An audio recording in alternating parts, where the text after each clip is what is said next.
నమస్కారం, నా పేరు శ్రీ హర్ష. రారమా ఇంటి దాకా. Even when I teach my students, I keep reminding myself and them that without that love, it's a waste of everybody's time. Patience and compassion when it comes to teaching. Not being at Amaramu, oh, you're missing a lot. You're missing the freedom to discover what is already there inside of you. Because music is not something that you learn, and that's something that you acquire, and that's something that you practice. Yes, it is all of those things. Namaskaram, నా పేరు Shri Harsha. If I were to recollect, then there was this one time when I was in a place and there was a child with special needs, with special needs kid, and he was undergoing some therapy and was not calming down. He was moving about and he was agitated because of his new surroundings. Appudu I was asked, like I also happened to be there, and the doctor there said, Harsha, can you just come and sing something? I said, I've never sung in this type of situation before, but I did. I said, okay, fine. So I just went and I started singing. It's like a chant. It's very soothing. But to my surprise, like I could see that the child was visibly calmer, and he actually calmed down and he sat and even slept. That was when, I don't know if he was moved, I was definitely moved, because I thought, okay, then you realize that music, it's not propriety, you don't own it, you belong to it. And that day I was lucky enough to get a glimpse into the most powerful side of music, which is that it can touch anybody and it can heal in ways that we expect it to do a certain thing, but music always exceeds expectations. Actually ఏంటంటే మనం నేర్పిస్తున్నప్పుడు we end up learning more. So when I see my students make the similar mistakes which I used to make, or you don't stop making mistakes, you just get better at learning from them. Yeah, so వాళ్ళలా గా కొంచెం పక్క పడినా, ఇలా hold shoulder సరిగా లేకపోయినా, like because I know I was also there's more, what to say, patience and compassion when it comes to teaching. As teachers, we should never expect anything from students. That I've learned thanks to music. Everybody learns at their own pace. We are just here to facilitate that process, and we must never be the cause for somebody to say, oh God, this music is killing me. So I consciously try my best to bring as much of compassion as I can at that particular moment to them, because I know if not today, tomorrow they'll get it, but they should not be made to feel that somehow they're lacking something. That's very Muttamama, my Amama's mother. She was an extraordinary woman actually. Her entire life was with music. She is somebody who surrender antar chudandi. I saw it in her. She just, like, there was a point when she was a sole breadwinner, and all she had was Raga, and దాన్ని ఎంతలాగా నమ్ముకొని జీవించారంటే at the age past 90, she, because age related, it's not like she had any disease or age related mental deterioration, yeah, she couldn't recognize us, but those songs, those ragas, those swaras never left. So every time I would go to her, we would not spend time talking. Nuvevaru ani adigedi appudu she would not recognize, but then shruti petti I would just start singing sa sa sa ni da re sa ni da da pa ma, and she would start ga ma pa da ni da, and it would just go on. Pa ga re ga pa ga re sa ga re sa re sa re sa da sa re ga pa da sa ga pa ga re sa. So I miss those actually. It was one of the most purest spaces I've shared with anybody, because there was no intent. There was no intention to prove something ki nenu anta high pitch padagaltanu anta, because music often does that to people, because it is so beautiful. Human tendency, you want to own something that is beautiful. You like a rose, you want to pluck it. You see a beautiful sunset, you want to capture it. Music, it just comes and goes. It's so in the moment. If you are not there, then it's finished. It's gone. It was like, even when she would sing, I'm speaking about her, not even me. When she sings, it was devoid of any intent. She's not singing to prove anything. She's not, nothing. She just loves it, and that was the most inspiring thing. I pray even now that may that be, the guiding principle. Even when I teach my students, I keep reminding myself and them that without that love, it's a waste of everybody's time. Music. Yeah, it's the moksha only which Frankly, I don't want to speak about it. They're big words. But if I were to rely on the authority of somebody who knows what he's speaking about, Tyagaraja Swami, he says the same thing. Sangeeta gnanamu bhakti vinasan margamu kalade. Like the knowledge of music without bhakti, without devotion, without the intrinsic love, it's a waste. And then he says in another composition, he says, like the essence of music, the purpose of music is to love God and to, as you said, moksha. So actually it's a royal path. Chakkani Rajamargamu, that's what Tyagaraja Swami calls music. It's a Rajamargamu, it's a royal highway, a Raju Velle Margamu. Say Alanti Margam Sangeeta. That is what this music is.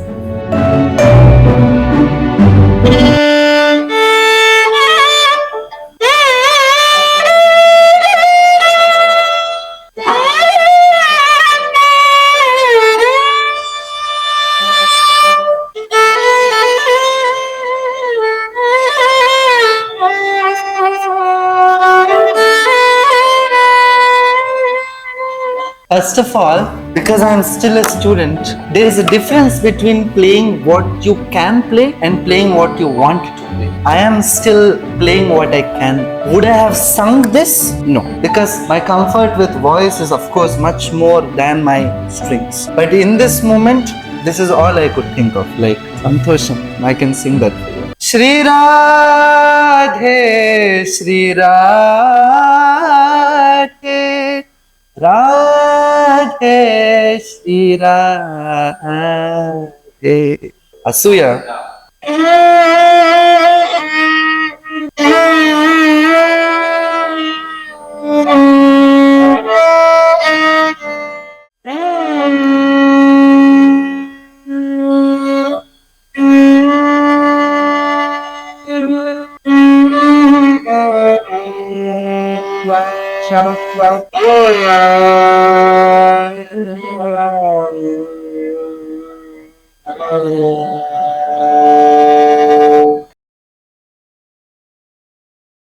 It's not a tune, but it's just a phrase that it took me some time to get, but well,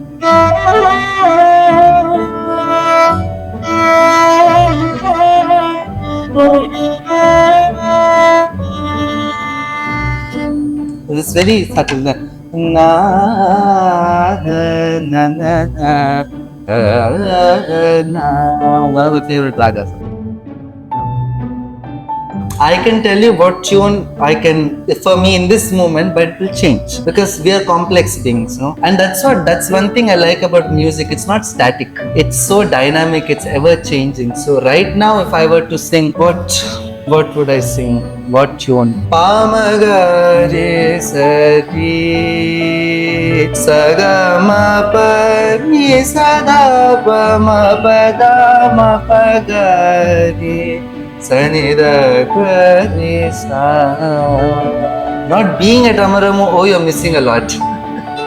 You're missing the freedom to discover what is already there inside of you. Because music is not something that you learn and that's something that you acquire and that's something that you practice. Yes, it is all of those things. But actually music is more fundamentally saying it's just what you are.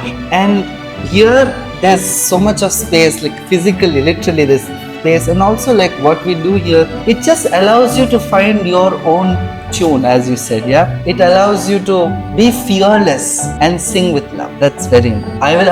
I'll pose a question to all these bathrooms. If you're happy with singing in the bathroom, by all means continue to sing. But be honest. Is there not a part in you that wants to feel more?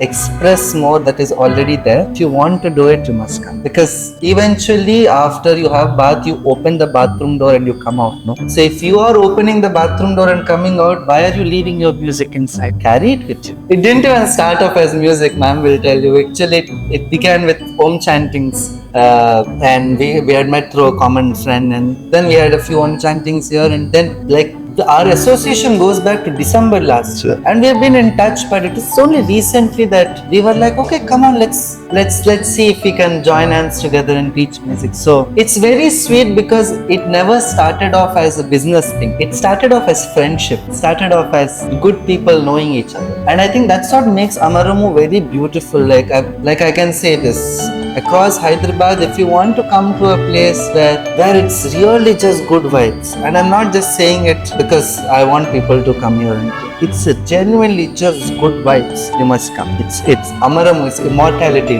so you must have a glimpse of immortality. No, I try my best not to be proud of them in any sense, because if I allow myself to become proud of them, then I am also giving myself permission to be disappointed in them. And I have no right to either be disappointed in them or be proud. They are as they are. So as a teacher, the only thing I try to keep in mind continuously is don't expect anything from them. I'm not saying I've achieved it, but I'm saying with each passing class, with each passing student, the lesser my expectation is, the more their learning is. Because if I bring my expectation ki somehow I need to parade them around like trophies once they are able to play like Chuseva Nain Violin ila tayar chesam. No, music has made people what they need to be. Music has taken Nilay Raja sir to where he needs to be. Music has put me here where I need. So if I respect music truly, then I should not then I'm just happy for them. I'm neither proud or sad. I'm just happy that they're able to sing. I'm happy if they're scratching away on the violin. Even if it's a wrong note, I'll correct them. But I don't want to take ownership. Understand? Not my place to do that.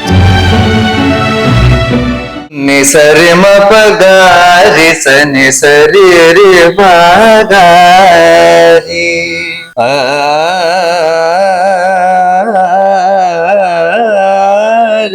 na na na na tadana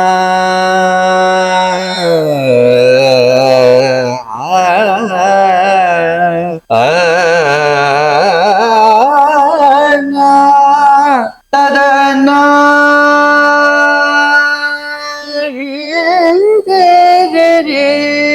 sani da da pagari da pagari pagari nisare mare ne ne sa rarama intidaka rarama intidaka. Namaskaram. If you are somebody who has always thought anything at all, which means you are that person who has always thought anything, this is the place for you. This is not just a place where you can learn something. This is a place where you can grow consciously and you can acquire any skill that you want to with love. And a place where you won't just learn to express yourself, but a place where you realize that expression was always there with you. It's a birthright. So fearlessly, please come and see what the work that we do here. Thank you. This is Harsha signing off.